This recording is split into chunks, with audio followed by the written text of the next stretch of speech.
Could this be the potential starting lineup for the Chicago Bulls next season with Coby White at the 1, Ayo Dosunmu at the 2, DeMar DeRozan at the 3, and then Paul George and Mitchell Robinson manning the front court for Chicago? What's going on, guys? Welcome into the Bulls Report. My name is Patrick Siepman, and coming up on today's show, I'm going to be walking you guys through what I believe a perfect offseason could look like for the Chicago Bulls. We're going to get wild on today's episode after following a pretty disappointing loss to the Miami Heat last night, where that game wasn't competitive since probably about 6 minutes through the first quarter. But I'm going to be going through what I would do if I was in the Bulls front office position right now and what a perfect offseason would look like for myself, just trying to get the Bulls back on top. And hey, you're going to have to be aggressive, and I got some aggressive moves coming up in today's show. But before we dive into that, guys, I'm going to want to have you covered for all Bulls content this offseason. I think eventually the Bulls will be making big-time moves with Zach LaVine,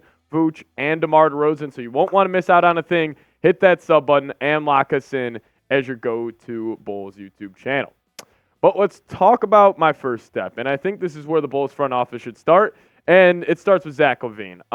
I think you move off Zach LaVine at any cost. And I don't know what his asking price would be right now, considering his contract coming off injury and just, his play never really translating to winning at any level in the NBA. Regular season, postseason, doesn't matter. And so my first move would be trading Zach LaVine at any cost. And I think it could even be a team like the San Antonio Spurs, where they still have Wemby on that rookie contract, and they kind of want to go all in on this short window they have with him before he starts making $67 million a year. What if they kind of eat Zach LaVine's contract, get a good player in there, and potentially toss you a first-round pick, or they take off the protection of the pick that they have of yours for next season from that DeMar DeRozan trade? But number one for me, I would trade Zach LaVine. I just don't think it makes any sense for the Bulls to keep him, considering how we have seen Coby White, Ayo Dosunmu, how those guys have developed with LaVine out of the lineup. I just don't necessarily think he will ever be a winner in the NBA unless he has a true number one option next to him, like a guy like Wemby. So I do think it could make sense for the Spurs as well. But keep your eyes out on San Antonio and the Bulls and potentially getting in a Zach LaVine trade. Number two for me, I would cut or trade Vooch at any cost. He's set to make $41 million guaranteed over the next 2 seasons. And I think that might be one of the worst contracts in the NBA. And if you look at Nikola Vucevic, you look at the stats, you see him averaging 20 and 10 damn near throughout the entire season. You're saying, oh, well, he's still a good basketball player. But if you watch every single Bulls game this season like I damn near did, you would realize that his numbers are the most empty calorie stats in the NBA. Take last night, for example. He had 16 and 14 against the Miami Heat. Clap it up. That sounds good in the box score, but he was getting cooked on defense. He couldn't pick up Tyler Hero on the pick and roll. It was either he was running this, obviously the Bulls run a lot of drop coverage with him, but he wouldn't even try to contest these pull-up jumpers, and then when he would get move up on the ball screen, it would just be a quick drive-by for any guard, and then if he would eventually cut them off, he's too slow to rotate back to the lob threat. I just think Vooch at this point, yes, he is still he's a good offensive player in the league. He's got a good push shot. He just takes too many threes, though, offensively, and I think these two guys, Vooch and LaVine, I just don't think they're winning basketball players. So I would move off them and just give more of the shots, get more of the usage rate to guys like Ayo Dosunmu and Coby White. But number two for me is I am moving off Nikola Vucevic by any means. Now, this was a tough one for me, and I really sat down and thought about this for a good amount of time because I didn't know what I wanted to do with DeMar DeRozan. Obviously, him being a UFA, this offseason, I decided to bring him back, and for a couple of reasons.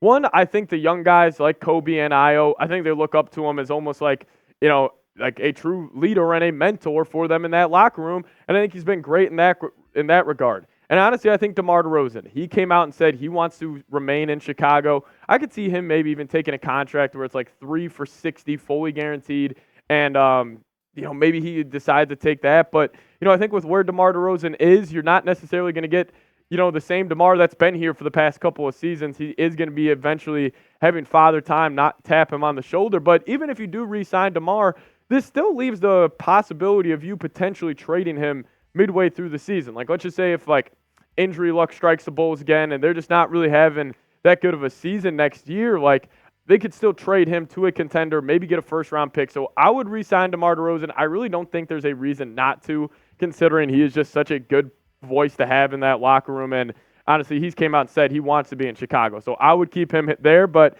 hey, I had a tough time deciding on what I would do with DeMar. You guys let me know. Would you re-sign DeMar DeRozan? Give me an S for sign or a P for pass down in the comment section. Curious to see what you guys have to say. I was really going back and forth with this, but I ultimately came to the decision that I would re-sign him. So let me know your thoughts down below.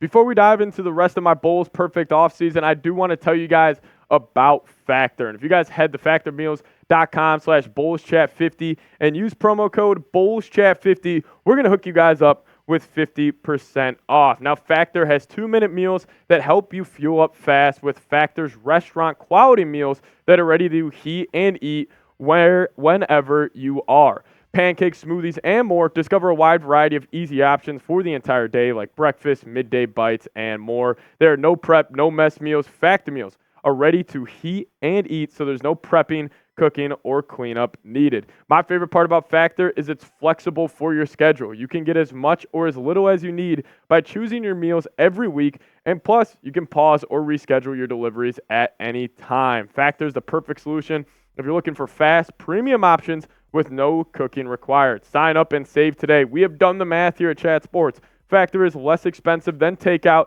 and every meal is dietitian approved to be nutritious and delicious. Make sure you guys check them out. Head to factormeals.com/BullsChat50, and when you use that promo code BullsChat50, you're going to get hooked up with 50% off. I use Factor Meals every single day when I get off of work, and I promise if you guys give them a chance, you guys will as well. So make sure you guys use that promo code BullsChat50 at factormeals.com/BullsChat50 to get 50% off.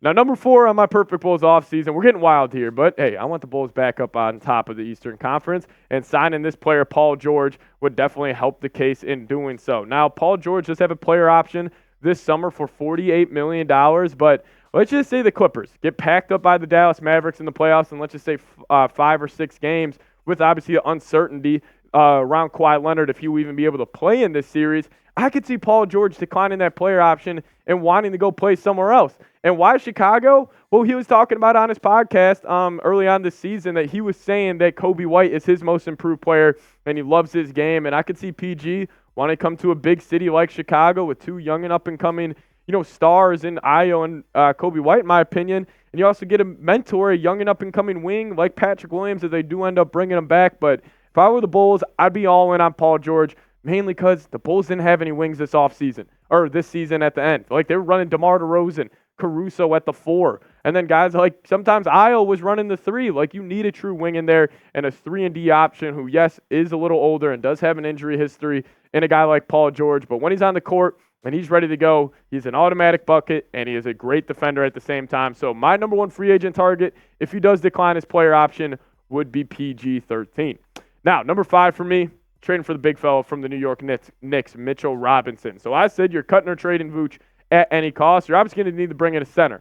And I think a guy like Mitchell Robinson would be absolutely perfect for Chicago, mainly because how the Bulls, and bear with me here, I'm going to explain this, but how the Bulls' backcourt is set up right now. Coby White and Ayo Dosunmu, and you also have guys like Caruso. Could you imagine how good they would be defensively, especially with Ayo and Caruso attacking on ball, if you had a rim protector like Mitchell Robinson on the back end? And that's why last night against the Heat, the Heat guards ended up cooking the Chicago Bulls, but it wasn't because of Ayo and Caruso. It's because of who they had at their center spot in Nikola Vucevic. It's almost like in the NFL, like when you're trying to create a running game without an offensive line. Like, if you want to have a good defense in the NBA, you got to have one of those big fellas at the rim. So I would try to get a trade for Mitchell Robinson. The Knicks could be letting him go if they decide to bring back Hartenstein, and they probably won't be able to pay Mitch Rob and Hartenstein. So if the Knicks make him available, I'm trading Mitchell Robinson at any cost. Maybe it's a 3-team trade where the Bulls send Vooch somewhere and we send a pick or 2 to New York, and then we get Mitchell Robinson in return. But, hey, if you could somehow walk out of this offseason with Coby White, Ayo Dosunmu, DeRozan, Paul George, and Mitchell Robinson as your starting 5, and then guys like Caruso, Lonzo Ball coming back in your backcourt, it would be a fun season. I'm not saying this would be a title contender, but what if Coby White and Ayo Dosunmu take that next step? Paul George and DeMar DeRozan being those veteran leaders, and then you got the big fella, Mitchell Robinson. This is an avenue the Bulls could eventually get to if it goes well. Obviously, this is a perfect offseason. This is kind of couple of out there moves in PG and Mitchell Robinson, but I like the fit of this 5, and tell you what, if that's the starting 5 for the Bulls next season, like they're going to be competing in the Eastern Conference. Maybe not competing like right away year 1, but I think that would be a top 5 team at least if Kobe White and Io continue to take those steps like we all expect them to. But I want you guys to get down in the comment section and grade my perfect Bulls offseason for me, A, B, C, D, or F. Hey, if that's a Bulls starting lineup next season, I would give AK an absolute A on this offseason. But we'll obviously have to wait and see. But thank you guys so much for watching. See y'all next time. Go Bulls.